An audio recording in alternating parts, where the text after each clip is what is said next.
ठहरिए, आज का बयान सुनकर जाइए।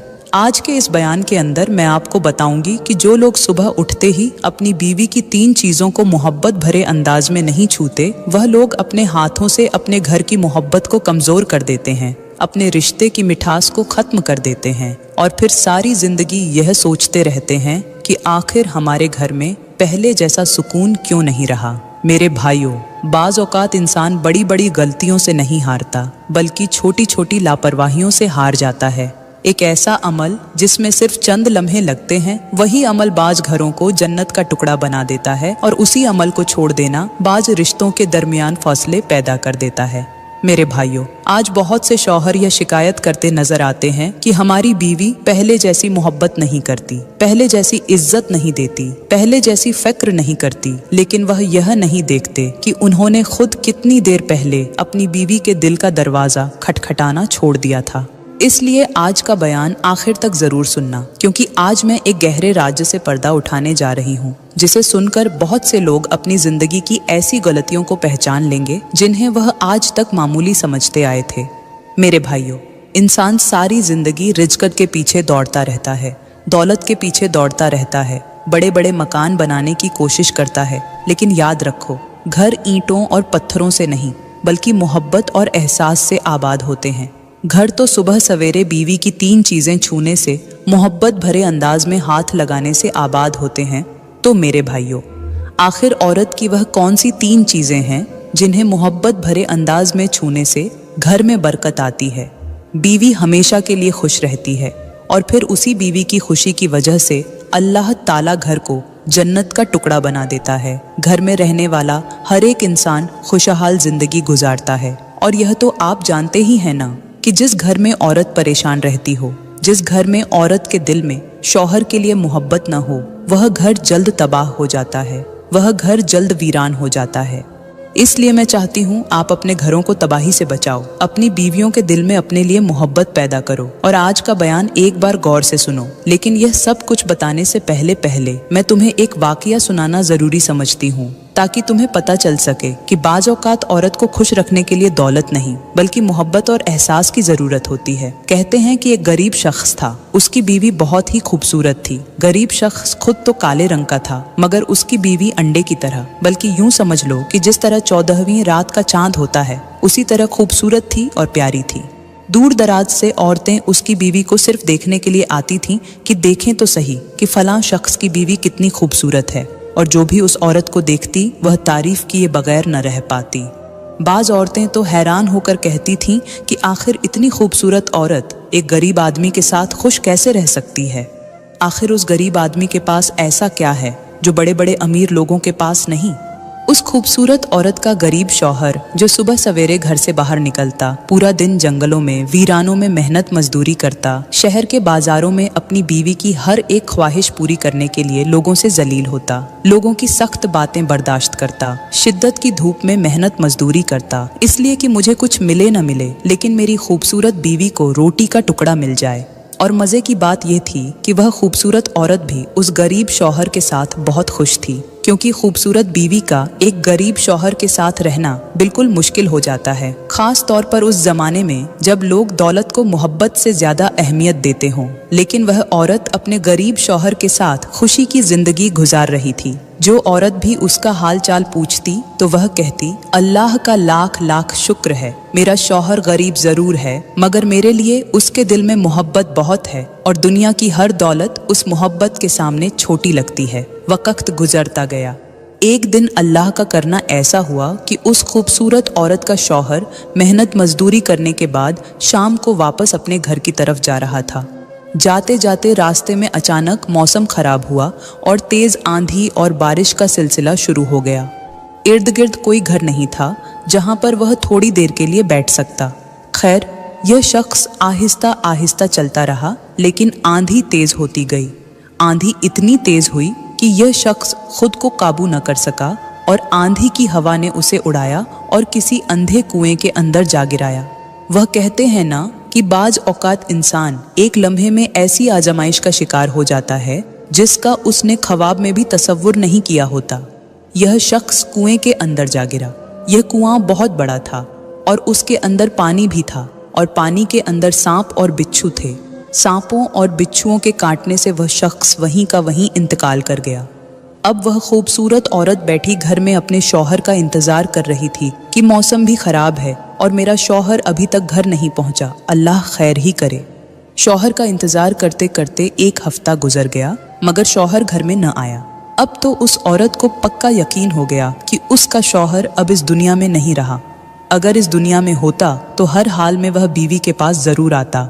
यह औरत दिन रात रोती रहती, खुद से अकेले में बातें करती रहती, कभी अपने शौहर के कपड़ों को सीने से लगा लेती, कभी उस रास्ते की तरफ देखती जिस रास्ते से उसका शौहर रोज शाम को वापस आया करता था। मेरे भाइयों, जिस औरत के दिल में अपने शौहर के लिए सच्ची मोहब्बत हो, उसके लिए शौहर की जुदाई आग के अंगारों पर चलने से कम नहीं होती। एक दिन दीवार के साथ टेक लगाकर बैठकर यह औरत रो ही रही थी कि रोते रोते वहीं उसको नींद आ गई। नींद के अंदर उसने ख्वाब देखा। ख्वाब के अंदर उसे सेम वही मंजर दिखाया गया जो उसके शौहर के साथ गुजरा था कि हवा ने उसे उड़ाया और एक अंधे कुएं के अंदर जा गिराया और अब उसका शौहर उस कुएं के अंदर मरा पड़ा है। ख्वाब इतना वाजह था कि जैसे कोई अपनी आंखों से सब कुछ देख रहा हो। ख्वाब देखने के बाद अचानक उस औरत की आंख खुली और यह जल्दी से उठी और जूता पहने बगैर घर से बाहर निकल गई और उस कुएं की तरफ निकल पड़ी। न उसे धूप की परवाह थी, न रास्ते की, न अपने पांव में लगने वाले कांटों की। उस वक्त उसके दिल में सिर्फ एक ही ख्याल था कि कहीं मेरा ख्वाब सच तो नहीं हो गया। भागते भागते दूर से उसने देखा कि हाजियों का एक काफिला है जो उस कुएं के इर्द गिर्द खड़ा है और कुएं के अंदर से कोई चीज निकाल रहा है। यह मंजर देखते ही उस औरत के पैरों तले जमीन निकल गई, उसकी चीख निकल गई। कहीं यह वाकई ख्वाब सच ना हो, वाकई मेरा शौहर इंतकाल न कर गया हो। औरत दीवानों की तरह दौड़ती हुई कुएं के करीब पहुंची। उसका दिल जोर जोर से धड़क रहा था, सांसें तेज हो चुकी थीं, आंखों से आंसू मुसलसल बह रहे थे। वह बार बार अपने रब से दुआ कर रही थी, ऐ अल्लाह, मेरा ख्वाब झूठा साबित कर दे। ऐ अल्लाह, मेरे शौहर को सलामत रख। ऐ अल्लाह, अगर मेरी जिंदगी के दिन कम करने हो तो कर दे, मगर मेरे शौहर को मुझसे जुदा न कर। लेकिन मेरे भाइयों, बाज औकात इंसान जिस बात से सबसे ज्यादा डरता है, किस्मत उसे उसी दरवाजे पर ला खड़ा करती है। जैसे ही वह औरत लोगों के हुजूम के करीब पहुंची, उसने देखा कि कुएं से एक लाश निकाली जा रही है और उस लाश के कपड़े बिल्कुल वैसे ही थे जैसे उसके शौहर के कपड़े थे। यह मंजर देखते ही उस औरत की चीख आसमान तक जा पहुंची और वह वहीं जमीन पर गिर पड़ी। औरत खुद को संभालते हुए बड़ी मुश्किल के साथ कुएं के करीब पहुंची।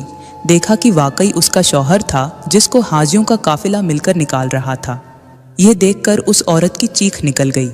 कहने लगी, मैं तो लावारिस थी, मेरा सिर्फ तू ही वारिस था और तू भी मुझे छोड़कर चला गया। अब मैं किसके सहारे जीऊं? मैंने तो 3 दिन से खाना भी नहीं खाया। मैंने तो हर शाम तेरे इंतजार में दरवाजे की तरफ देखा। मुझे यकीन था कि मेरा शौहर जरूर वापस आएगा, मगर आज मेरा यकीन भी टूट गया और मेरा दिल भी टूट गया। कहते हैं कि वह औरत अपने शौहर के जिस्म से लिपटकर इस कदर रोई कि वहां खड़े लोगों की आंखों से भी आंसू निकल आए। बाज लोग तो यह कहने लगे कि वाकई सच्ची मोहब्बत ऐसी ही होती है। इंसान दुनिया की हर चीज बर्दाश्त कर लेता है, मगर अपने महबूब की जुदाई बर्दाश्त नहीं कर पाता। खैर, हाजियों ने उसके शौहर को वहीं पर दफना दिया। उनमें से 3 हाजियों ने फैसला किया कि क्यों न हम अपने सफर के जितने भी अखराजात हैं सब उसी औरत को दे दें, क्योंकि यह औरत अब बेसहारा हो चुकी है।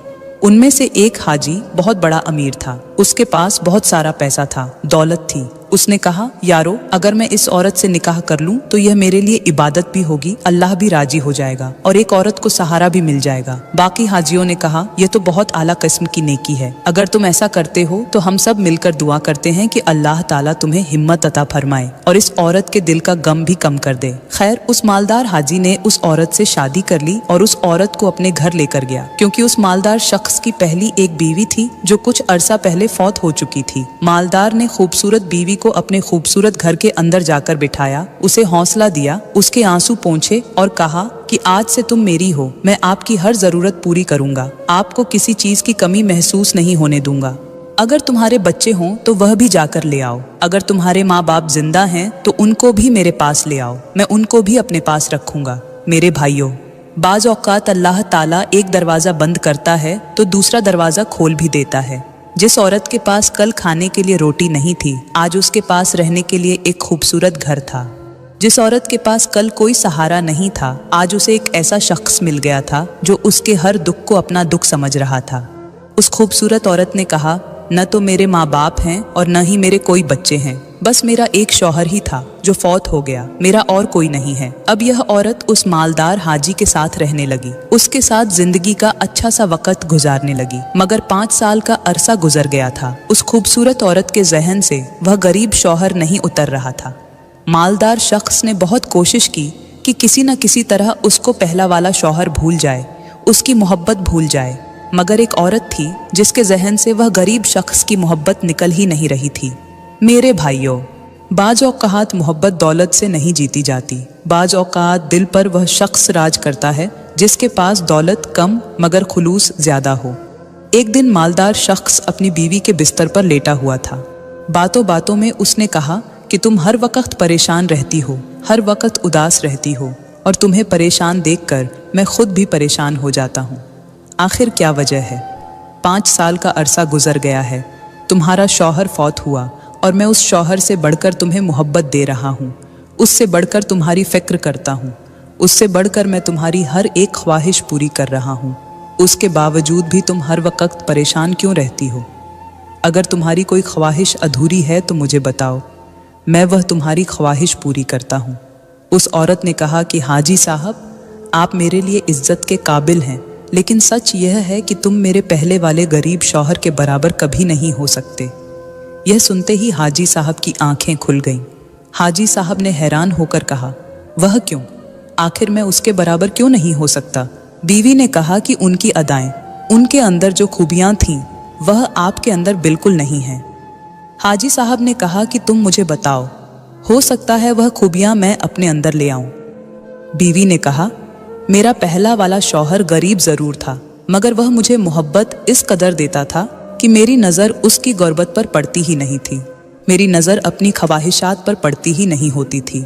मेरा वह गरीब शौहर सुबह सवेरे उठता था, नमाज पढ़ने के बाद मेरे पास आता, मेरे हाथों को पकड़ता, अपने दोनों हाथों से मेरे दोनों हाथ पकड़ता और मोहब्बत भरे लहजे में कहता कि मेरी ज़िंदगी सिर्फ तुम्हारे साथ है और मैं हर वक्त दुआ करता हूँ कि तुम हमेशा के लिए खुश रहो। जब वह घर के अंदर दाखिल होता था तो वह मेरी पेशानी पर बोसा दिया करता था। उसका एक बोसा मेरी दिन भर की थकावट को ख़त्म कर देता था, और जब मैं काम कर कर के थक जाती थी तो वह मेरे दोनों हाथ पकड़ता और दोनों हाथों पर बोसा देकर कहता कि कभी कभार आराम भी कर लिया करो, हर वक्त काम ही करती रहती हो। उसका यह अमल मुझे इतना अच्छा लगता था कि मैं अपनी गुर्बत को भूल जाती थी, शौहर के इस प्यार के अंदर फना हो जाती थी। ए हाजी साहब, तुम्हारे अंदर वह कमालात नहीं जो मेरे पहले वाले गरीब शौहर के अंदर थे। मेरे भाइयों, औरत ने बात जारी रखते हुए कहा कि मेरा शौहर मुझे कीमती तोहफे नहीं देता था, लेकिन वह मुझे कीमती महसूस ज़रूर करवाता था। उसके पास सोने के जेवरात नहीं थे, लेकिन उसके अल्फाज मेरे लिए सोने से ज़्यादा कीमती थे। उसके पास बड़े बड़े महलात नहीं थे, लेकिन उसके साथ गुजारा हुआ एक एक लम्हा मेरे लिए किसी महल से कम नहीं था। वह जब घर से बाहर जाता था तो मुझे यूं महसूस करवाता था जैसे मैं उसकी दुनिया की सबसे अहम शख्सियत हूँ, और जब घर वापस आता था तो यूं लगता था जैसे मेरे घर में खुशी दाखिल हो गई हो। हाजी साहब, दौलत से घर ज़रूर चलता है, लेकिन मोहब्बत से दिल चलते हैं, और मेरा दिल आज भी उस शख्स की उन छोटी छोटी मोहब्बतों को याद करता है जो शायद तुम्हारी सारी दौलत भी मुझे नहीं दे सकी। बीवी की बातें सुनकर हाजी साहब दंग रह गया। सोचने लगा कि क्या बीवी इन छोटी छोटी बातों पर भी खुश हो सकती है? क्या वाकई एक औरत के दिल तक पहुंचने के लिए सोने के जेवरात ज़रूरी नहीं होते? क्या वाकई एक औरत को सिर्फ दौलत नहीं बल्कि मोहब्बत भरे अल्फाज, इज्जत भरे अंदाज और एहसास भरे रवैये भी खुश कर सकते हैं? हाजी साहब ने सोच रखा था कि बीवी को खूबसूरत कोठियाँ खुश रख सकती हैं, खूबसूरत बंगले खुश रख सकते हैं, खूबसूरत कपड़े, खूबसूरत जेवर खुश रख सकते हैं, लेकिन वह नहीं जानता था कि यह छोटी छोटी चीज़ें भी औरत को खुश रखने का जरिया बनती हैं। मेरे भाइयों, बाज़ औक़ात एक मोहब्बत भरा जुमला हज़ारों रुपए के तोहफे से ज़्यादा कीमती साबित होता है। बाज़ औक़ात एक बोसा, एक मुस्कराहट, एक अच्छा लफ्ज़ और एक लम्हे का एहसास व खुशी दे जाता है जो दुनिया की बड़ी बड़ी नेमतें भी नहीं दे सकती। तो मेरे भाइयों, अब यकीनन आपने सुन लिया होगा कि जो लोग सुबह सवेरे उठकर अपने दोनों हाथों से अपनी बीवी के दोनों हाथ पकड़ते हैं, बीवी के हाथों को मोहब्बत से छूते हैं और बीवी के गालों पर हाथ रखकर मोहब्बत भरे अंदाज में छूते हैं और बीवी की पेशानी पर बोसा करते हैं, ये वह लोग होते हैं जिनके घर जन्नत के टुकड़े बने होते हैं, क्योंकि ऐसी बीवी अपने शौहर पर बहुत ज़्यादा खुश रहती है। वह शौहर के लिए दुआएं करती है, शौहर की कामयाबी को अपनी कामयाबी समझती है, शौहर के दुख को अपना दुख समझती है। और जहाँ मियाँ बीवी एक दूसरे के लिए नर्म दिल हो जाए, वहाँ घर का माहौल भी नर्म हो जाता है। और जहाँ रहमत की बारिश उतरे, वहाँ अल्लाह ताला का खास करम होता है, वहाँ मोहब्बत बढ़ती है, वहाँ एक दूसरे का एहतराम बढ़ता है, वहाँ दिलों के फासले खत्म होते हैं, वहाँ परेशानियां भी हल्की महसूस होने लगती हैं, क्योंकि घर का असल सुकून दीवारों, छतों और दौलत में नहीं, बल्कि एक दूसरे के साथ हुस्ने सुलूक, मोहब्बत और अच्छे रवैये में होता है। मेरी प्यारी बहनों और मेरे भाइयों, मैं उम्मीद करती हूँ आज की वीडियो आपको बहुत अच्छी लगी होगी। अगर आज की वीडियो आपको अच्छी लगी हो तो बराए करम इस वीडियो को लाइक करें, कमेंट में अपनी राय का इजहार जरूर करें और मजीद ऐसी वीडियोस के लिए हमारा YouTube चैनल सब्सक्राइब करें। शुक्रिया। मेरे भाइयों, अगर आप भी आज अपने घर के झगड़े खत्म करना चाहते हो, अगर तुम चाहते हो कि बीवी की वजह से या शौहर की वजह से कोई भी मसला दरपेश न आए, अगर तुम चाहते हो कि तुम्हारे घर में हर वक्त चीख पुकार न हो, तल्ख कलामी न हो, नफरत न हो, तो सबसे पहले अपने घर के अंदर मोहब्बत, नरमी और